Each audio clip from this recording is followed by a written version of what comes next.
Hello and welcome to a brand new installment of Nintendo News Report for Sunday, March 17th, 2019. Happy St. Patrick's Day. Our condolences, obviously, to ever our condolences to everyone affected here in New Zealand and all communities around the world with the terrible incident that happened there on Friday morning. And let's cover off what news there was this week in the world of Nintendo. Starting off with the new Switch or the new NES Online update, giving hope to people that someday Zelda 2 might actually be playable. So, along with the update for your region, either Fire Emblem, Yar Kung Fu, and Kid Icarus, or Star Tropics and Kid Icarus, which I don't think they put the note in there to tell you the code. It's 747. The SP games were announced, which were Zelda 2, The Adventure of Link, and Kirby's Adventure. Kirby's Adventure comes with a harder mode because really that game needs it, although it's the extra mode that's unlocked by beating the game the first time. It also unlocks the soundtrack, so you can pick up from there. But the big one, and the one that I actually beat this weekend, was Zelda 2.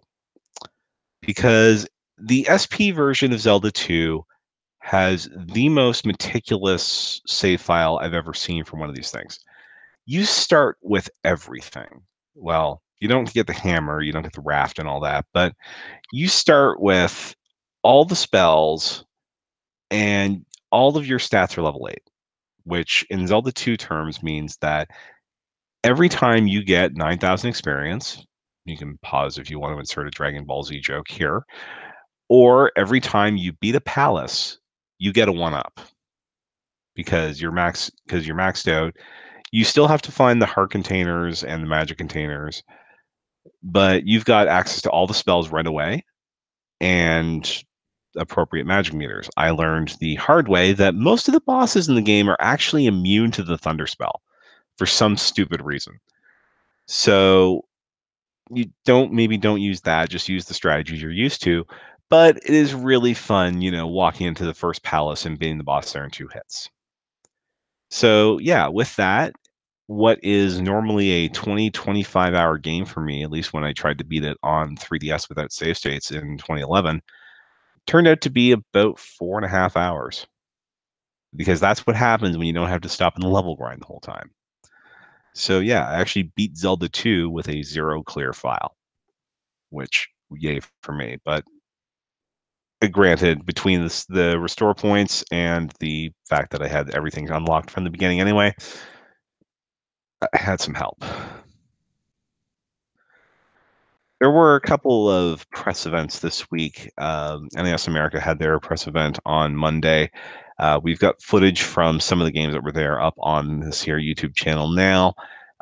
They showed off RPG Maker, confirmed that that's still coming in 2019, although hilariously, RPG Maker was announced for the Xbox One, and the publisher of the game in Japan, and also the developer, Kadokawa Games, came out and said, yeah, we're not doing that.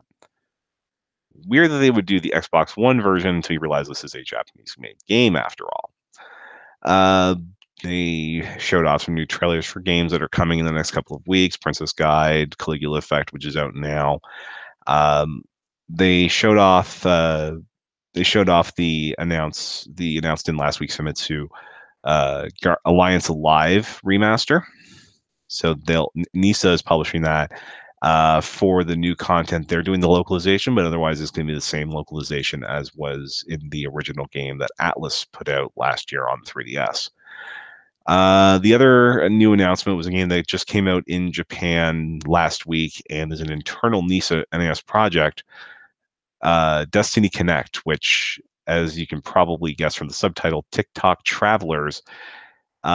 This is a time travel focused RPG with a world that's apparently stuck in time. And for whatever reason, the limited edition that NAS's store will be selling will come with, we can't call them POGs, so let's call them PAGs. That is up now. I'm sure there'll be a rendition of it available in stores probably at some point down the line. The traditional Sonic panel was held at South by Southwest this year. Wasn't a whole lot on the movie. thankfully. They showed off some new Team Sonic racing tracks and new songs from the soundtrack. But they slipped in at the end that the next mainline Sonic game from Sonic Team is in development, which, as far as threats go at South by Southwest, that's just a little bit worse than saying you're going to break up all the big tech companies. But yeah, there's a new Sonic game in development. Will it come to Switch? Who knows? Do we want it to come to Switch? If Sonic Force is any indication, let's not.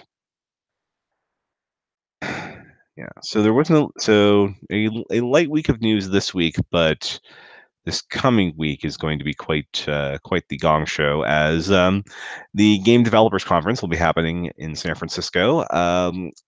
The last two Game Developers Conferences have had Nindy showcase videos associated with them. So at the very least, we can expect that much from Nintendo. Last year, they also announced at GDC that Game Maker was coming to Switch, which brought things like Hyper Light Drifter and actually Undertale to the Switch. So we'll probably see some new engine announcements, which will open the door for more indie games on Switch. The Nintendo has announced some pretty big things here in the past, like the storage solution for the Wii, which you might recall provoking a literal religious revival on Radio Free Nintendo, and Mr. Iwata's famous speech about the race to the bottom for game pricing. So, do we get an announcement of that kind this year?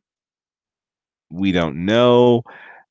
There's been some scuttlebutt around Nintendo possibly making a couple of smaller eShop announcements at this thing, and maybe they'll actually put out pricing for the Box Boy plus Box Girl Switch game at the same time, because we still don't really have that. But that's we'll probably see some, like I said, smaller titles coming this week at the GDC. Microsoft, of course, will be there with their Xbox Live presentation, talking about how they'll be able to use things on mobile and Switch. I don't think we're going to see truth or dare on things like the games coming to Switch from Microsoft. Hopefully, they've got a new publishing partner for that, if that's the case. But they did announce, Microsoft did, that they were bringing Xbox Live to mobile this week, so you can have your friends list and all that. And they specifically said that there were no Switch announcements at this time. So presumably that's either GDC or an earnings call or E3. We're also going to get something we haven't had, I think, since about 2000, and since actually the year 2000. At GDC this week, the unveiling of a new console from a major player.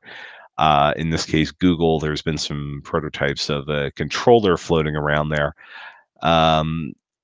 Presumably, this is meant to be some sort of streaming solution, because Google Chrome, for some reason, updated this week with support for the Joy-Cons and the Pro Controller. So maybe they're streaming Nintendo games out of this. I don't know. That announcement will be on Tuesday. And one thing that makes me wonder if we could end up back in the 4-console race at this point is that Google has hired former Ubisoft and EA game lead Jade Raymond. She was, I believe, the director of Assassin's Creed 2 and had a couple of projects at EA before leaving there earlier this year. She's been hired by Google in the vice presidential role. So that's presumably maybe Google is going to have some sort of first party exclusive games to go along with this thing. But I really don't see Google in a position where they're going to be selling hardware, nor, putting $60 games on a disc or whatever. So we will see how that shakes out starting on Tuesday. But Nintendo will probably hold off until Wednesday generally for their announcements, if they're going to do anything, because that's actually when the conference starts. Then the following week after that, we got some announcements about PAX East this week. Of course, PAX East is 2 weekends from now, the 28th to the 31st. Nintendo this year is going to have 2 booths at PAX East. They're going to have one for the stereotypical Nintendo fare. So your Yoshi's going to be there because it comes out on day 2 of PAX East. It's also going to have a playable Dragon Quest Builders and a selection of indies. But they also indicated that they're going to have a booth close by that's going to be for more mature content. So I don't know if there's going to be any like your thumper class indies in there, but 4 games that they specifically called it as being playable in that booth in particular are Mortal Kombat 11, the Assassin's Creed remasters, Hellblade: Senua's Sacrifice, and Bloodstained. Presumably, these are all 4 versions of the game running on Switch. So this will be the first time we've had a chance to see MK11 in the wild running on Switch. Same thing with the Assassin's Creeds and Hellblade to see how that runs. Nintendo will also have their Splatoon 2 and Smash Brothers tournaments they've been running on their streaming services this past few Saturdays. The finals of that will be on the Saturday of PAX East from the PAX Arena. Third parties will be well represented there. Of course, the bigger ones will have their own booths. I know Square Enix usually has a pretty big one there, so we'll probably see things like Zodiac Age and the Final Fantasy X and X-2 remasters on Switch in the booth. And of course, the Indie Mega booth will have a lot of stuff coming to Switch on there as well. One company that I believe will have their own booth at the show is Yacht Club Games, and they're bringing in-progress builds of the final Shovel Knight expansion. But they've also announced that they're publishing a new game. They're not developing it. They're still all in on Shovel Knight Showdown and King of Cards and all that. But they will be publishing a game from their arm who actually did the original Shovel Knight retail releases. So we'll probably find out what that is around PAX East. And of course, PAX East being one of NWR's big events of the year, we will have 2 panels there. On Saturday night, you can go to the Condor Theater tonight, I believe at 9 p.m. Eastern Time for the annual Who Wants to Be a Nintendo Heir. Zach will not be attending PAX East this year, unfortunately, but he will be there in very malevolent spirit, as he is the question writer for Who Wants to Be a Nintendo Heir. And based on the experiences that I've had with Zach's questions a couple of years ago, this is going to be good. Also, the fastest finger for this one is going to be quite different than normal because you're going to have to get good in terms of Switch games. The other Nintendo World Report panel is on Sunday from the Albatross Theater. I believe that is the theater that will be live on Twitch from the official PAX account all weekend. So that'll be something to look forward to. Looking back at Animal Crossing, as in some jurisdictions in Canada, it is now old enough to drink. And appropriately, that series has driven me to drink over the years. That will be with 2 p.m. Eastern on Sunday, March 31st, with hosts Neil, John Raridan, and a friend of the show and NNR founder, Alex Galafi. So look forward to that. And other than that, we will have a wide group of people on the floor all 4 days of PAX East. So look for impressions and things like that in the weeks ahead. So that's going to do it this week. Thank you very much for watching and listening. Of course, patreon.com/NWR is the mothership, the site that supports us, the site that's going to keep me fed during a trip to E3 this year. And we recently had a Patron Plays podcast recorded, which I believe went up the day that this YouTube video is live, all about Wargroove, as some of the patrons got together with some of the site staff to play through the new strategy hotness from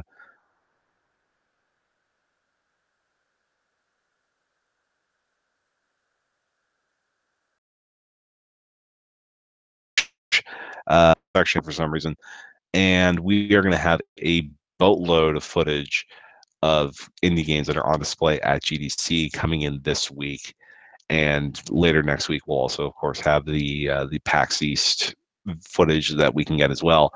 NintendoWorldReport.com, we have all kinds of reviews, news. Tuesday morning, I will have a review up for Anime, the game. You'll understand it when you see the review. And also, we have a new edition of Radio Trivia Podcast Edition with TYP and Zach Miller. It will take you about one game to realize that, yes, this episode is all up in Zach's stuff. And of course, on the socials at Nintendo and _NWR for the main site account, and I'm at NWR Donald. Thank you again. We will see you hopefully back with full service next week. Bye bye.